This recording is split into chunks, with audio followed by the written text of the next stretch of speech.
તારીખ 25/1/2026 રોજ લાઠીના જાણીતા ડોક્ટર સ્વશ્રી હસમુખભાઈ દવે પાસે વાડીની જગ્યાનો કબજો હતો। તેમના અવસાન બાદ તેમના પુત્ર અને ફેમિલી દ્વારા પોતાની મિલકતનું સમસ્ત 84 બ્રાહ્મણ જ્ઞાતિની વાડી બનાવવા માટે અર્પણ કરી સાથે બાંધકામ માટે પણ રોકડ અનુદાન આપી લાઠી સમસ્ત બ્રાહ્મણ જ્ઞાતિની વાડીના નિર્માણ માટે સમર્પણ કરી તેનું ભૂમિદાન સાથે ભૂમિપૂજન કાર્ય લાઠી બ્રહ્મ સમાજ દ્વારા કરવામાં આવ્યું હતું। ભૂમિપૂજનમાં લાઠીના જાણીતા બાળ આરોગ્ય ડોક્ટર અને અમરેલી વ્યવસાય સાથે જોડાયેલા શ્રી નીતિનભાઈ રજનીકાંતભાઈ ત્રિવેદી તેમજ સૌરાષ્ટ્ર સમસ્ત બ્રહ્મ સમાજના પ્રમુખ છેલભાઈ જોશી ખાસ ઉપસ્થિત રહ્યા હતા અને દાદાએ શુભ સંકેત આવ્યો હતો કે આ બ્રહ્મ સમાજની વાડી 1 વર્ષમાં પૂરી થઈ જશે। ભૂમિપૂજન સાથે સર્વ બ્રહ્મ સમાજની મીટિંગ યોજાઈ હતી અને વાડીનું વહેલી તકે નિર્માણ કરવાનો સંકલ્પ કર્યો હતો। આ પ્રસંગે નીરવભાઈ દવે અને તેમના ફેમિલી દ્વારા બ્રહ્મ 84નું આયોજન કરવામાં આવ્યું હતું। આ પ્રસંગે અમરેલી બ્રહ્મ સમાજના આગેવાનો તથા દામનગર બ્રહ્મ સમાજના પ્રમુખે હાજરી આપી પોતાના પ્રવચનમાં બ્રહ્મ સમાજના કાર્યમાં પૂરી હિંમત આપેલ હતી। આ પ્રસંગે શ્રી ભરતભાઈ રાવળ, ભરતભાઈ સુકલ તેમજ જયેશભાઈ ઠાકર અને ભાવેશભાઈ પંડ્યા, વકીલ શ્રી આરસી દવેએ પણ હાજરી આપેલ હતી। વિજયભાઈ પંડ્યાએ આ પ્રોગ્રામના સ્ટેજ સ્પીકરમેન તેમની સરળ શૈલી ભાષામાં સંચાલન કર્યું હતું। સુધીરભાઈ રાણપુરા, ગુડ ન્યૂઝ 24 લાઠી।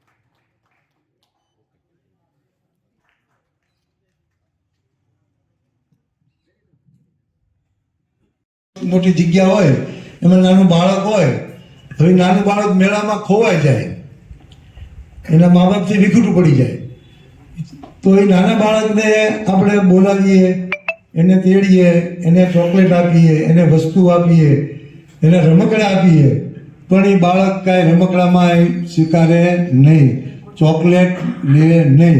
એને ક્યારે સંતોષ થાય અને ક્યારે આનંદ પામે કે એમની માતા મળે એને, અને એને જે આનંદ થાય એવો આનંદ આજે આપણા ભૂમિપૂજન થઈ ગયો, એવો આનંદ આપણને મળવા પ્રાપ્ત થયો છે। એ આપણા મોટા ભાગ્ય છે, બરાબર છે। તો આજે આપ લઈ રહ્યા છો અને આપણે એના સમૂહનો લાભ લઈ કાર્યક્રમને આગળ ધપાવીએ। અને એ પહેલાં એક નાની વાત કરી દઉં કે મૃત્યુ આવે એ પહેલાં ઈચ્છા અધૂરી રહી ગઈ હોય, આપણી શુદ્ધ કે અશુદ્ધ વાસના, તો આપણું કલ્યાણ થાય નહીં। પણ ભગવાનની દયાથી આજે મારી અને સર્વ સમાજની એક શુદ્ધ ભાવના હતી કે આપણી વાળી બને, હવે એ ઈચ્છા જીવતા સફળ થઈ ગઈ એટલે આપણો મોક્ષ કમ્પ્લીટ છે। એમાં મારો ખાસ જે અભિયાનથી, જે મુદ્દાથી હું સમાજના પ્રમુખ તરીકે મને જવાબદારી સોંપવામાં આવી હતી, આજે એ જવાબદારી પૂર્ણ થતા એનો આનંદ એટલો છે કે હું વર્ણવી શકતો નથી। મારી ઉપર અત્યાર સુધી કેટલા વર્ષોથી મને એક નાની વાત યાદ આવી ગઈ, આપણા નીતિનભાઈ સાહેબ છે ને, ડૉક્ટર સાહેબ, બરાબર છે, આજ વર્ષો પહેલા એ જ્યારે 10માં 12માં હતા, બરાબર, એના પુરસ્કાર ઇનામ મારા હસ્તે અપાડું છે। એટલા વર્ષ, આ 30 વર્ષથી હું આમાં છું અને પ્રમુખ તરીકે, અને બધાએ વિશ્વાસ રાખી મારી ઉપર। મારું કાંઈ એમાં કાંઈ ઊંચી વાત નથી, પણ સમાજે જેટલો મારી પર વિશ્વાસ રાખ્યો એટલા વર્ષો સુધી એ બધા ઉત્પન્ન થયા છે। અને આ વાડી આપણા સમાજને આવનારા દિવસોની અંદર જે જરૂરિયાત ઊભી થવાની છે તેના માટે થઈને ખૂબ જ સરસ આપણને ઉદાહરણ પૂરું પાડશે। છેલ્લાએ આવીને તરત જ કહી દીધું કે ઝડપથી પૂરું થાય, એટલે એ પણ એક ખરેખર વડીલોના આશીર્વાદ આપણા માટે થઈને હતા। અહીંયા મેં એક યંગ બ્રિગેડ છે અને હમણાં જે ફોટો પાડ્યો છે એટલે મને ચોક્કસ ખબર છે કે બુઝુર્ગોને આમાં હવે કાંઈ કરવું નહીં પડે। આ જુવાનિયાઓમાં જ એટલું જોમ છે કે આ જુવાનિયાઓ તમને બધાને ખબર નહીં પડે ને એમ આ વાડીને કેટલી ઝડપથી બનાવી દેશે એ આપણને દેખાઈ રહ્યું છે ત્યાં। એટલે ટાવર ચોકથી સાંભળે એટલું તો બોલો, જય સોમનાથ।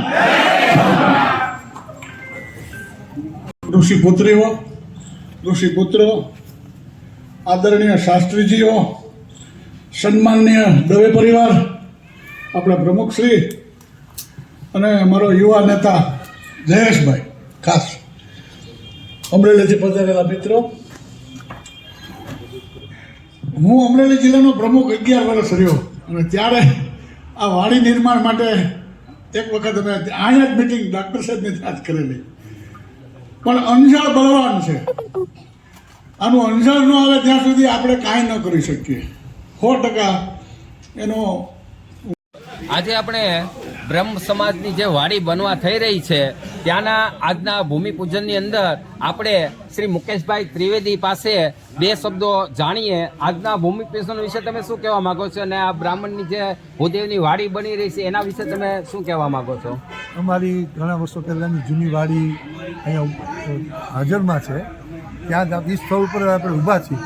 આજે અમારા ઘણા વર્ષોનું સ્વપ્ન સાકાર થવા જઈ રહ્યું છે, સફળ થવા. કેમ કે ઘણા વર્ષોથી અમારે નવી વાડીનું નિર્માણ કરવાનું હતું. બરાબર. તો આજે નવેસરથી અમે ભૂમિપૂજન આજે રાખી અને નવી વાડીનું અમે નિર્માણ શરૂ કરી. લાઠીની અંદર આજે આ ભૂદેવ બ્રાહ્મણની વાડીનું જ્યારે પૂજન વિધિ થઈ રહ્યું હોય ત્યારે લાઠીના સમગ્ર ભૂદેવો આજે અહીં હાજરી આપે છે અને અહીંયા આ ભૂમિપૂજનનું આ સ્થળ અહીંયા માટે આજે ભૂમિપૂજન કરી રહ્યા હોય ત્યારે બ્રાહ્મણોના ભૂદેવના કુટુંબની અંદર ભૂદેવના બધામાં ખૂબ જ આનંદનો માહોલ છવાઈ રહ્યો છે.